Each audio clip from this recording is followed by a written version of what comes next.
président algérien Abdelmadjid Tebboune a présidé hier une réunion du Conseil des ministres consacrée au projet de la loi relative aux forêts et au patrimoine forestier et à des exposés sur la réforme de l'Agence nationale d'appui et de développement de l'entrepreneuriat, les dispositions relatives aux titulaires de diplômes de magistère et de doctorat au titre de l'exercice 2023, l'état et perspectives des écoles supérieures, de l'enseignement supérieur et le secteur des mines.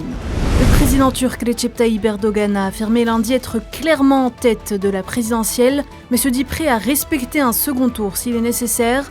Même si les résultats ne sont pas encore publiés, nous sommes clairement en tête, a-t-il lancé devant une marée de supporters réunis au cœur de la nuit à Ankara.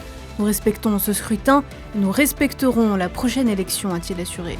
Le candidat de l'opposition à l'élection présidentielle en Turquie, Kemal Kılıçdaroğlu, a promis lundi la victoire de son camp au second tour du scrutin, qui paraît désormais avéré. Si notre nation demande un second tour, nous l'acceptons volontiers et nous allons absolument gagner ce second tour, a-t-il lancé la nuit depuis Ankara, entouré des représentants des 6 partis de sa coalition. Le président de l'État palestinien, Mahmoud Abbas, prononcera aujourd'hui un discours lors de l'événement officiel organisé par les Nations Unies à son siège à New York pour commémorer le 75e anniversaire de la Nakba du peuple palestinien pour la première fois depuis 1948.